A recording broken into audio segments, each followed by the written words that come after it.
Hello, so this is the next part of my journey. Like I said I was going to do, it's own blog about the last time that I was in hospital. Now, so as I said before, I was doing care in the community. I was probably doing too much and everything. And it was the 5th of December 2014. Now I know this day because the next day it was my son's birthday party. He was going to be 8.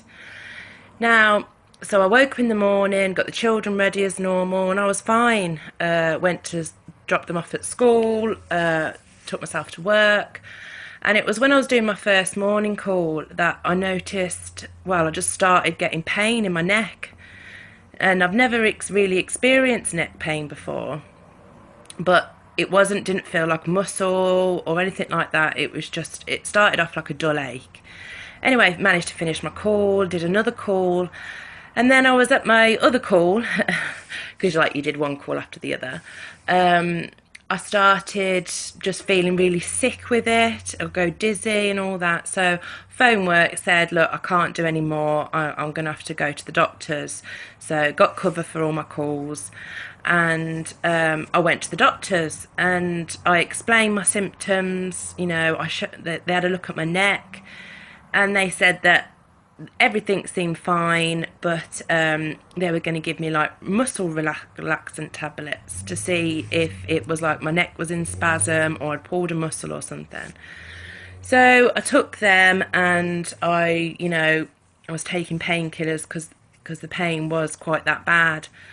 And I remember like getting home, and the only way it would help was if I was to lie down. So I took myself to bed. Partner came home from work and I was still in bed, told him everything. He was like, just stay in bed, Jess. So he picked the kids up for me and sorted tea out and everything. Anyway, the next day, obviously, as I said, it was my son's birthday party. And I got up, neck still bad, if not worse. And it got me worrying a bit because it didn't feel like muscle or anything like that. So, and I can remember a few doctors telling me when you have an LP shunt, your brain can like slip a little bit.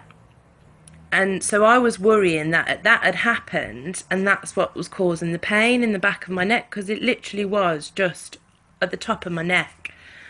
So I was worrying about that anyway. So, I was really upset that I couldn't do my son's birthday party, but I still wanted it to go ahead.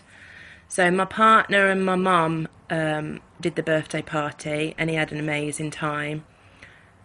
And then my dad took me to the hospital, the QE again. And whenever I've been to hospital, I think I've said this in my last blog, I just take myself to the QE, the A&E bit, because if I go to Worcester, you just get shipped to the QE by ambulance anyway. So I took myself to A&E, saw somebody, explained my symptoms. They did a few tests. They couldn't see anything wrong with me. They said my shunt was fine. And yeah, basically sent me home with more stronger painkillers and muscle relaxant tablets. So obviously by the time I got home I'd missed the party, but my son had an amazing day.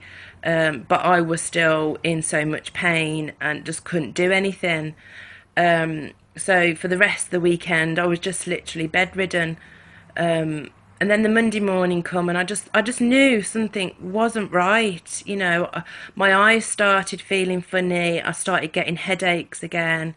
So on the Monday, I took myself again back to QE, to the A&E bit, and I said, look, something needs doing. I'm not right. This isn't normal for me.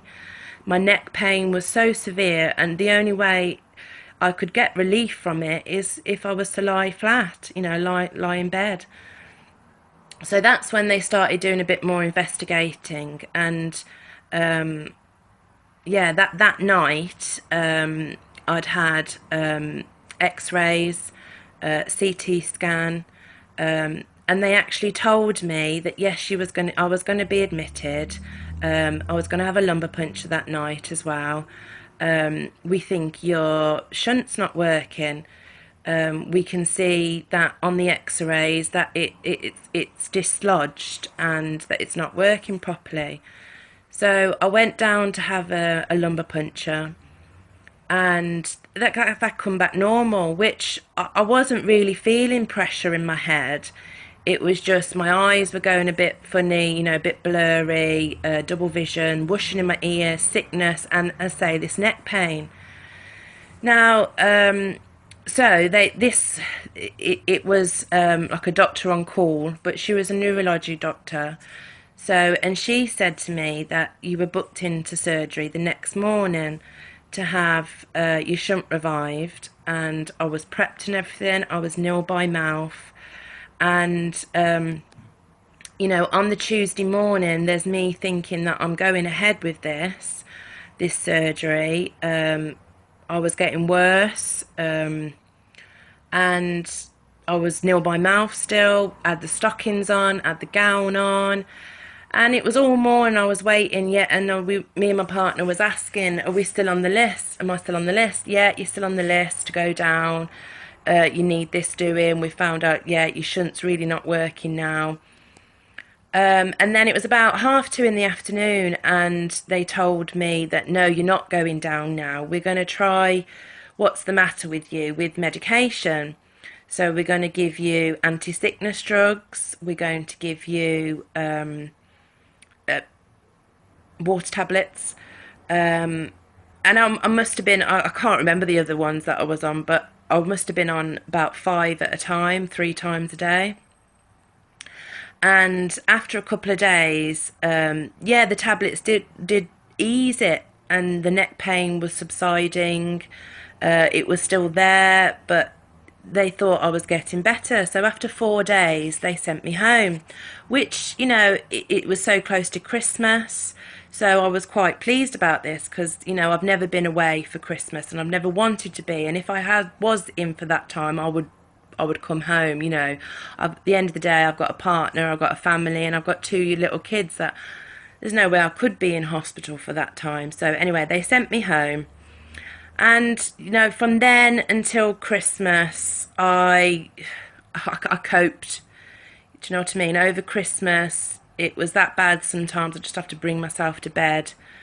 And in that time, it started affecting my head as well. I could feel the pressure again, the pressure in the back of my eyes. I couldn't keep any food down. I was just sipping water, and sometimes I'd throw that up. And they were giving me anti-sickness drugs, and they just wasn't working. And I put it this way, I don't know how I got through Christmas, but I did. My family was all around me. They were brilliant. They were helping me. But then after Christmas, I knew again that this was not right. So I took myself back to the hospital. Now, it was the 5th of January that I took myself back to the hospital.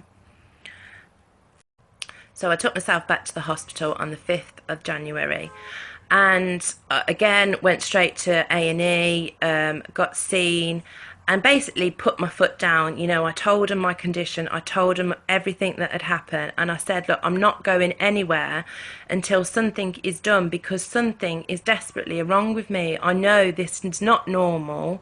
You told me last month that my shunt is not working. I know it's not working. I am really suffering. Anyway, they admitted me, and at first I was on like an assessment ward, and this doctor came, and I told him everything, and he basically laughed in my face, and he said, you seem to know what your condition is, but you seem to be very, what's the word he said, like, you're making everything bigger than it is. And I was like, no, something is wrong with me. I was like, please. And I begged him to do a lumbar puncture, because I knew this time I needed a lumbar puncture, and that they would be able to see that this was not right. So yeah, he finally agreed with me that to do this lumbar puncture. They did it there and then, and it was so high that he was shocked, and he apologized. But the relief, the pressure that that gave me was amazing. So after that, they knew that something was desperately wrong. I was having eye tests, and I was admitted then up to the ward, and I got a bed, and yeah, that they knew then something was not right. And so that lumbar puncture that I had, yeah, I'll come back to that in a minute. But so I can remember, like, took me to the ward. They got me a room. I had my own little room. But it was getting like late at night now. It was about 8 o'clock, and my partner obviously had to go home. And I can remember it was probably about 11, half 11 at night, and this doctor, and he was like an on-call doctor. He rushed to me, and I could see him. He was all panicky. He rushed to me with like a cannula a tray with all like bits on to take your blood and all that, and he was going to put a cannula in me, and I remember, I'm half asleep, I'm drugged up as well, and I remember saying to him, what are you doing? I said, I've never really, if I'm not having an operation, what are you doing? Because I've never had to have a cannula in me, apart from when I've had an operation. And that's when he said, we found something wrong with your CSF fluid when we did the lumbar puncture. So I was like, what do you mean, something wrong? And he's like, you've got an infection in your CSF fluid. And, all the time he's not looking at me. He's still doing this cannula in me. He's not explaining himself. So I was getting quite angry now. I'm getting worried. And I said to him, so what does that mean? I said, please stop doing what you're doing and try to explain to me. I said, because I don't know what's going on. And he said, well, an infection in your CSF fluids means you've got meningitis. And that word just hit me like a ton of bricks. I know what meningitis is. I'm not thick. You can die from meningitis. He tells me all while I'm on my own, late at night. He tells me when he's trying to do something, so he's not really explaining it. And he basically said that I'm doing this because we need to get IVF fluids and antibiotics into you as soon as we can to try and get this infection under control. So I'm worrying, and I'm thinking, do I tell my partner? It's late at night. He's been up, he's been caring for me for the last month. Do I tell him? And I knew I wasn't going to tell my parents that night, but I did phone my partner crying, and I told him, and he just couldn't believe it. He was so worried. He wanted to come back to the hospital, and I was like, no, we just both need to try and get some rest and some sleep. Anyway, so through the night, I think I had like 2 lots of antibiotics.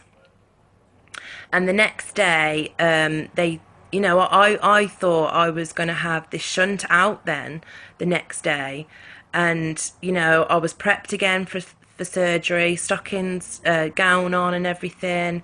A few doctors were saying to me, yeah, you're going to have this shunt taken out of you. And then it was about half an hour before I was due to go down. The actual surgeon come to me, with the bit of paper that you have to sign prior to going to surgery.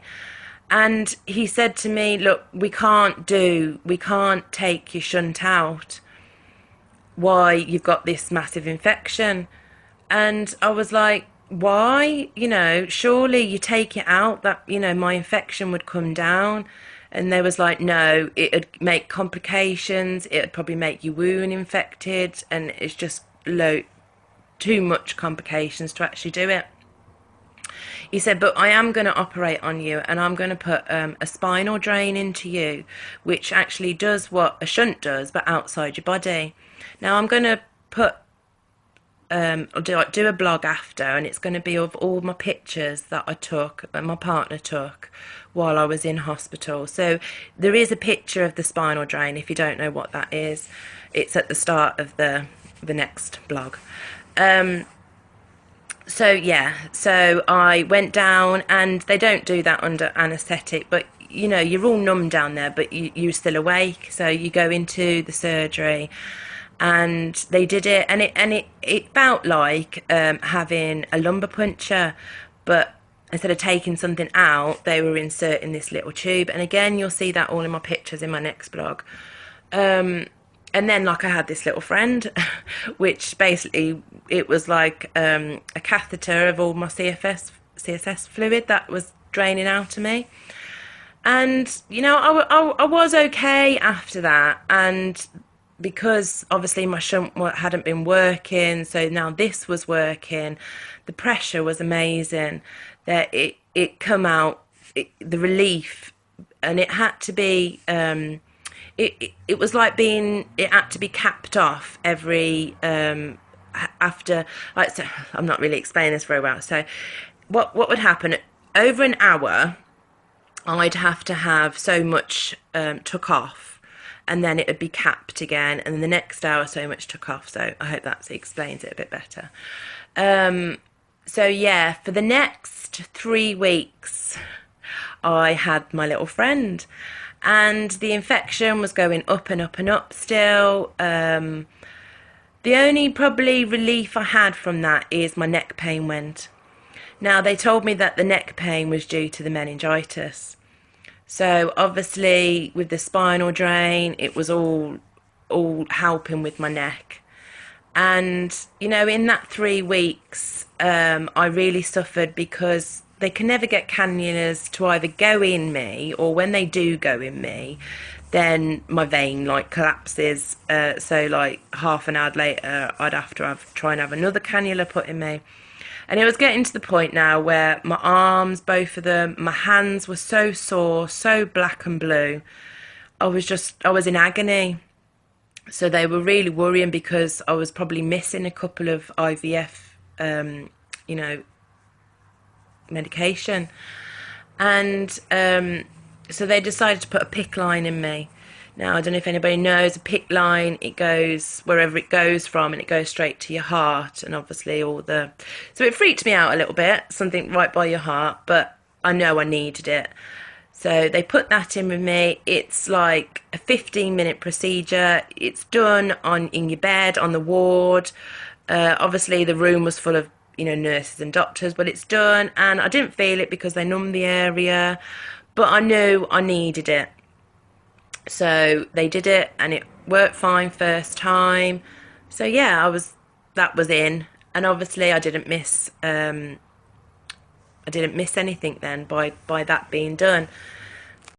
So they were testing my CSF fluid through my little catheter friend every other day, and so they'd make everything sterile, and they wouldn't drain it obviously from my back. They would drain it from this catheter thing that I was carrying around. I say carry around, for 3 weeks, didn't really get out of bed. It was just mainly from the toilet to my bed. So yeah, they were testing that every other day, and my infection kept going up and up and up, and I was feeling really crap, and I can remember begging my consultant towards the end, and I said, surely if you just take everything out of me, which meant my broken shunt, because they'd also told me that my shunt wasn't broken, it was shattered.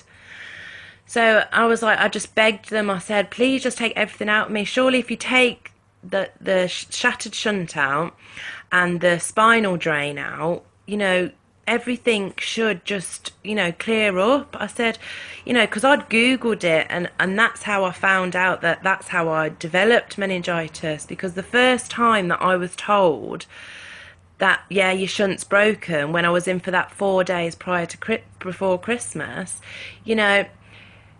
they told me that my shunt was broken, so surely there was old CSF fluid gathering in my body. So that what was causing my meningitis. So surely if you took all that out and this spinal drain that I've got in, my infection would drop. And for about a week and a half to 2 weeks, he was like, no, Jess, we really can't take anything out of you while your infection's this high. But I think I asked that many times. He just said, right, we will do it, but just let's give it a couple more days to see if it, they were also trying me on different antibiotics, stronger antibiotics. And towards the end, it was working, and, it wasn't working, I should say. They were getting it under control. And that's when he come to me and he said, look, we think it's time to take everything out of you now. And So I think the next day I was went into surgery, and to take everything out of me, which I was so thankful for. You know, I didn't have to wheel this my little friend around with me for which I had been for 3 weeks now. So, and I just want to tell you as well before I get on to the next stage, my partner visited me every single day. My partner don't drive, but he got the train. He'd do, he'd get up in the morning, he'd sort my children out, he'd take them to school, and then he'd come and catch the train to the QE, and he'd stay with me all day and most of the evening till about 7, which my mum would pick them up from school, feed them, sort all their school clothes out, sort their lunches out, and then when my partner got home, then my mum would go home, and then my partner would put them to bed. So my partner, he had to have all in all 3.5 months off work to care for me, to be there for me, which he was just amazing. He was my rock because I was just a mess while I was in there. And if it wasn't for him, I wouldn't have coped. I wouldn't have got through it. He asked all the right questions when I was just too emotional, you know, to of worry to ask. He was just amazing, and my parents was amazing as well, and all my friends as well, because they all helped out. So, back to the story. It's not a story, it's my life. So yeah, so I was booked in for surgery the next day, got hospital gown on, got stockings on, and it all happened pretty quick. You know, my partner couldn't get there before they took me down, but I was so relieved. I wasn't even worrying because I just wanted it all out of me now. And they did. They took it all out of me, and I woke up, and obviously I had the incision in my back again. I had the incision in my tummy, but I felt brilliant. You know, it was all out of me, and I wasn't really worried anymore. You know, I was worried that, you know, what happens if I still got this infection, but they were still treating me with antibiotics. So I still had my PICC lining, still on these antibiotics, and I was on antibiotics for probably another week after I'd had the shunt out. And so probably a couple of days after, you know, I'm sore. I got 2 incisions in me, but I feel like I'm doing all right. And I was dying to go home. You know, every time I was saying, when can I go home? You know, I need to get home and all this. And they said that if I was doing all right towards the end of the week, I could go home for weekend leave. Oh, and I was just so looking forward to it. So I tried my hardest to get better, to get up and about, you know, walking again. And oh, also in that week, so probably the middle of the week, probably a couple of days, three days after the surgery, they took everything out. I had to have a lumbar puncture. Now, bearing in mind, my back, you know, I just not long had an operation, and they're going to give me a lumbar puncture where, you know, my incision's there, and I was thinking, are they going to do it over that? Because obviously that's where my spine is. But no, they reassured me that they go underneath, and now it was still painful, still horrendous. So they tried to do this. No, it's just coming all back to me now. They tried to do this on the Friday night when I was meant to be going home on the Saturday. And my parents were there, my partner was there, and I was taken down. And what I told them that I was really worried about them doing this because of like my surgery, and they said, well, we can do it X-ray guided. So, you know, we try and get in the first time, and it would help you out. You know, you're not being poked and prodded. So they did it X-ray guided. So obviously I had to go down to the X-ray, and they couldn't do it, and they just could. They got into the right place, but no CSF fluid was coming out. Now this got me worried again. You know, am I going to have to be in longer now? Because, you know, am I still going to be able to go home? Because they can't get anything out, so they can't see if the infection's gone. But my consultant came round after, and he was like, don't worry, you can still go home. Why we can't do the lumbar puncture is because you've had too much trauma to your back. So that's the reason. So all right, I still had to lie flat for like 6 hours after, but it wasn't as bad because they didn't take anything. I don't know if any when you have lumbar punctures, you can have a low pressure headache after a lumbar puncture. So I didn't have any of that to deal with, but I was just over the moon that I was going home the next day. Now I can remember I said to my partner when he left me that night, please be here as soon as you can in the morning. I just want to go. And my dad brought my partner to come and collect me, and it was getting on for like 10, 11. I remember just asking, oh, I want to go home. I don't want to be here. This is my weekend leave. And what it was, because they had to sort all my drugs out and my tablets. So that's why it took so long. And they told me that I needed to be back Monday morning by 8 o'clock so I could go straight to have another lumbar puncture. So I was like, okay. So finally they let me go. It was probably about 11:30. And obviously I had to be careful, I had to borrow a wheelchair, and, I had a bag full of drugs, literally a bag full of drugs, and I knew what I had to do. I knew I had to be really careful. Now that weekend my partner was at my ex's parents', and I knew that I probably, I needed like a day at home, and if they could come back really early on Sunday so I could spend the day with them. So on the Saturday, like, my parents came around, my brother, because I hadn't really seen anybody, and my friends come round, and I just relaxed, really. It was so nice. My doggy missed me. She didn't leave my feet for the whole day. It was just really nice to be home and eating proper food and drinking, and anyway, on the Sunday, my kids come home, and we just cried when we saw each other. It was so nice, and they'd really missed me. But I explained everything to them, and I explained that I'll be home soon. I'm getting better now. I'd had what I got to do, and hopefully when I went back, hopefully the infection would have sorted itself out.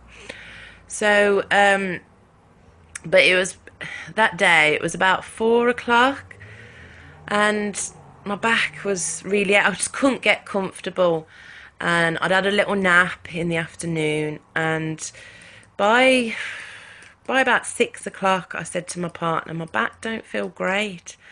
I said, can you have a look at it? Anyway, he had a look at it, and my luck, my back had really swelled, bowled on the back, and it was getting heavy. So he was like, Jess, do you know what I mean? We'll put the kids to bed together, and you go to bed. Try and relax, rest it. Because, all weekend I tried not to be in bed because I'd spent 3 weeks in bed, and I knew I wanted to be up, and, So went to bed, and next morning woke up, early, because I had to get the kids to school early to try and get back to the QE as early as I can. And my back worse than the day before. And, I got back, and I got up to the QE. They got me my bed, and my consultant come round, and he was like, right, Jess, we're going to take you down for this lumbar puncture. And I said, I need to show you something. I said, my back don't feel great. Anyway, he looked, he went, oh, Jess, he was like, you're leaking too much CSF fluid out your back, and it's gathering into your back. He said, let's try again. He said, now I know this, we'll do an X-ray guided one again, because like my back was so sore again. And they did it. They managed to get it this time, which I was so thankful for. And the pressure was still high, but not as high as it was. And I was just thankful that I'd got nothing in me. And to be fair, even though the pressure was high, my headaches had subsided a little bit. I'd still got pain in the back of my eyes, but the headaches was a lot better. And yeah, so they managed to do that. And when the results came back from that, they found that the infection had virtually gone. So little me, I was right. Take everything out and the infection will go. So it had worked. I was still on, they still gave me that's when they took the PICC line out as well. Um, they said to me that you can't really have it in for as long as you've had, and it's time to take it out. So they took that out, which it was no problem. It didn't hurt. You don't have to have stitches or anything. So they took that out. But I was still on antibiotics orally for about a week after that. So then I was still in hospital, and they was like, the next day, the surgeon came around when he did his rounds, and he was like, I think we need to do something about your back, Jess. It's getting worse now. I think we need to take you back in and investigate. So the next day, I was prepped and everything, ready to go. And when I'm in the anaesthetic room, I've always said to them, it's going to sound silly, I've always said to them, please let me wake up and please let me be okay. And they've always laughed and said, don't worry, you'll wake up. But I can remember this, when I was that time, they said to me, oh, you might wake up and you'll have like red marks on your face. I was like, why? He was like, because we're going to turn you onto your tummy. We're going to turn the table, so you'll be on your tummy. I was like, okay. Anyway, so when I woke up, bearing in mind, I haven't explained this actually. When I've been in theatre, I've always been in for about 4 hours. Now this time I was probably in for 5.5 hours, and my partner was really worrying. And when I woke up, I can remember just the pain in my back, and I only had my back done. I didn't have anything done to my tummy this time. But literally, as soon as I woke up, the pain in my back, oh, it was horrible. But she's like, don't worry, we can give you Oromorph. But while you're on Oromorph, we can't send you back. We have to wait a little bit until you've and see if you have any reaction. And I was like, I've had Oromorph before, I'm fine. And I knew my partner would be waiting for me when I got back to the ward. So I wanted to get out of recovery as soon as I could. But she was like, no, we have to wait once we give you Oromorph. Well, they probably gave me that much. I'd fell back to sleep, I was oblivious to everything. Anyway, I come back to the ward, and bearing in mind I was operated on at like 8:30 in the morning. I didn't get back till about 12:30, I think, to the ward. My partner was really worrying. My surgeon even came to the ward after he'd done what he'd got to do to me, wanting to see me, but because I was still in recovery, he couldn't. And he saw my partner, and he said to him that everything had gone okay. And yeah, so when I got back to the ward, I was out of it. I was itchy as well, but I was out of it. And I'm still on oxygen. I'm still hooked up to these machines. And like, my partner saw me, gave the biggest cuddle he could. And then my surgeon came around, which is my consultant as well. He came around and he said, look, you need to lay flat on your back for 48 hours. And I was like, why? How am I going to lie still in bed, 48 hours. He was like, because we've really had to pack your back, Jess. He was like, we've had to sew up all the holes, which you think in like a month I'd had 2 operations. I'd had, I think, 3-4 lumbar punctures, plus the spinal drain.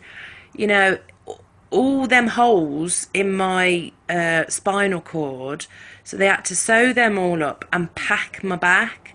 Now he said, to prevent you leaking anymore, we need you to lie flat for 48 hours. So, okay. So the first thing I said was, well, I need a wee. And if you want me to lie flat for 48 hours, you're going to have to put a catheter in. I said, I can't. And I've tried to use bedpans. I can't.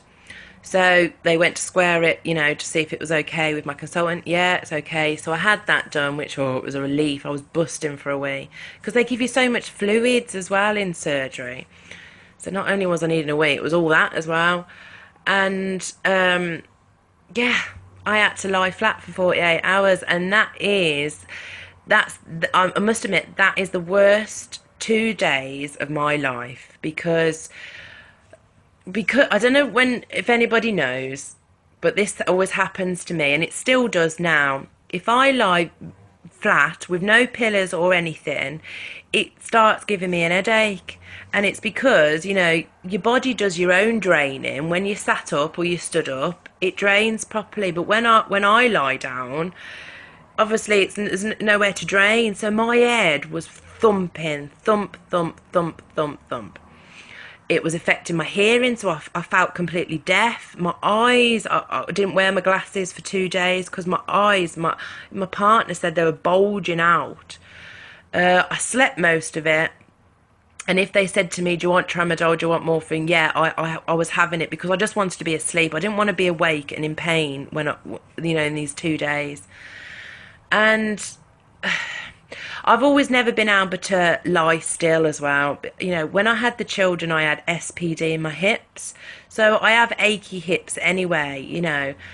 So I couldn't lie flat on my back because it was hurting my back where the surgery was. So I asked if I could go on to like my sides, and they said that was okay. But because, like I said, that SPD achy hips, I was having every 15 minutes max, I was having to turn over to the other hip because I'd have achy hips. Now, this was constant for the 2 days. And so I say I was out of it. And I can't remember much really, as I say, because I was out of it. But in them 2 days, I didn't really eat. I was trying to drink, but it wasn't great. I was being sick, and they were saying it was because I wasn't eating.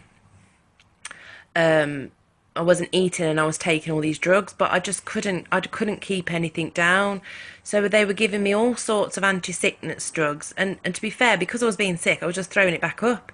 So they gave me a few injections of anti-sickness, and that helped. But still a mess. And so the next day, I can remember my partner coming again early to help me have a wash because, I can't get out of bed. I don't like people washing me or even helping me to wash. So partner came early to help me wash. Oh, sorry, that was my phone. So my partner came early to help me wash. And again, that day, it was just a blur, really. But I was in pain. I can remember that. But I tried to sleep most of it. Bearing in mind I'm on a ward with 4 other people by now, and I'm on the ward, the bit where there's a nurse there, so they must think I'm serious and all that. Um, so yeah, and I can remember the next day, and as soon as they come and wake you all up, I was like, can I sit up now?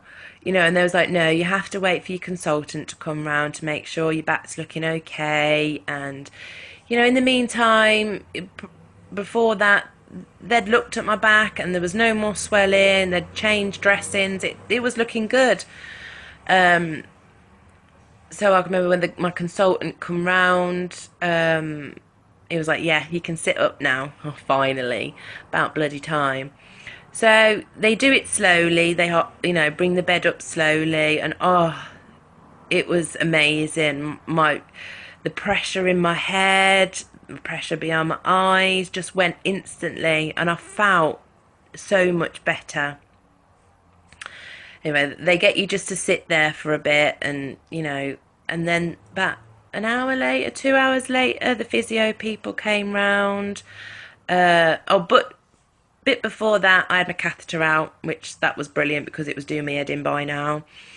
So when the physios came round, they get you to get up basically, and I'd had that much surgery. I was as stiff as a board. It was painful, but they got me up and they sat me on the chair next to my bed, and I can remember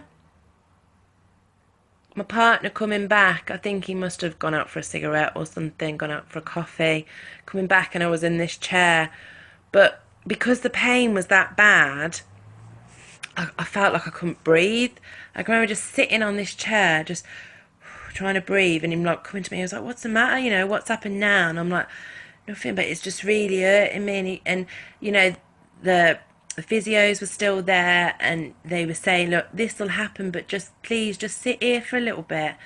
try and get your breath, relax, because I was all tense and everything. They was like, relax, and you'll get there. And my head's feeling amazing. It's just because of the pain in my back. But they said the more I moved or tried to move, the easier it'll get. And after about 45 minutes of me lying down, I just said, of me sitting in this chair, I said, look, I need to have a rest now. I need to lie down. So they got me back into bed. And they just said, we'll try a bit later, and we'll try having a little walk this time. And, probably from that till when they come back, my partner would help me to the toilet because I ain't got my catheter in now. Started needing the toilet.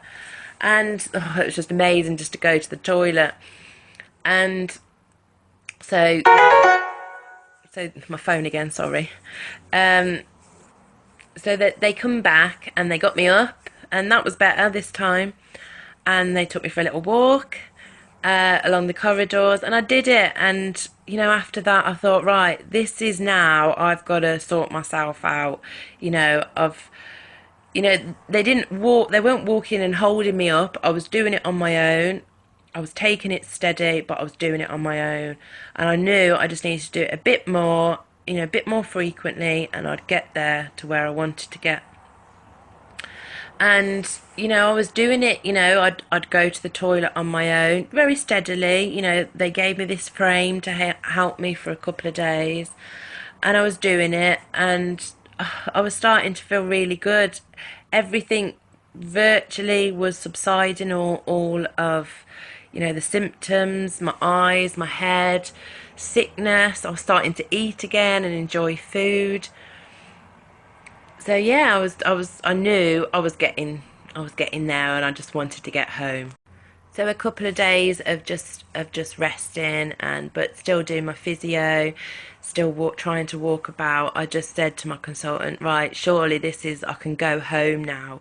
Bearing in mind my 30th birthday was in like 2 weeks, no, a week and a half I think it was, and I was just dying to get home. I did not want to be in hospital for my 30th. And my consultant said, you can go home on Friday. So, oh my God, that was amazing. I started just feeling better when they told me that, and I was going home. I had to have another lumbar puncture before I went, just to check that everything had done right. But because, of everything, they did it X-ray guided. They were really cautious that time, and I suppose it was because, again, they didn't want another hole and it not closing up properly, so I'd get that gathering. But it all went fine, and my pressure in my brain had come really down, and it was absolutely fine. It was a fine lumbar puncture. So on the Friday, I went home. Now, that month that I spent in hospital, it was the worst month of my life. Being told that I'd got meningitis, having to have 3 surgeries, having to have my little friend carted around with me for 3 weeks, for not seeing my children, only for one day, one night in a month. It was hard. But as I say, without my partner and my parents' support, I know I wouldn't have got through it. But again, you doubt these things, and you just got to do it. You've got to do it. You've got to do what they say. You've got to take the drugs that they say, because you will get better. You will get back to where you are, and you can do it. And I know that that's all I wanted throughout that month. And yeah, I was in hospital for a month, but I got out, and I'm here now. I am going to do another blog, and it's going to be, about what's happened after that. Now, that, as I said, that was the last time I was in hospital, but I still have symptoms every day. I still suffer a couple of days a month. So that's what my next blog's going to be. And also, I have got the hospital on Tuesday for an eye test at the QE. So I'm going to see if they let me take some pictures of the machines that they use on me, and maybe I'll have to ask, some pictures of like my field tests. So you guys at home, if you get to look at your field tests, can, try to compare. I know in one of my eyes, and I think it's this one, that I've got really bad scarring in one of my eyes, so I always have to have a stronger prescription in that one. But my other eye, it's perfect. So, I've heard from people that their eyesight has really been affected. So, again, if you've got any questions of what I've talked about today, please leave a comment. I hope I've helped somebody. I hope that, anybody can relate to what I've been through, because it was horrendous. I never want to have to go through that again. And I haven't said, since then, I've been without a shunt. I survive now on water tablets, which I take one tablet of 40 milligram of furosemide in the morning. Excuse me. And that's how I've survived. I haven't needed another shunt put in, because that's another thing that's worried me. Because I've had that much work done to my back, would they put an LP shunt in me again? Would it have to be the head one? And I've never wanted the head one.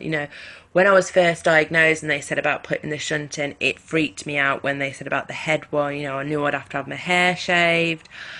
They told me that you can have strokes and everything. It was horrible. It scared me. So that's always worried me. Since that day, if I have had a couple of bad days, it's worried me that will I have to have a shunt put back in. But again, I've got myself better. I'm out the other side. I'm doing okay. But I'll talk about more than that in my next blog. So again, trying to say goodbye.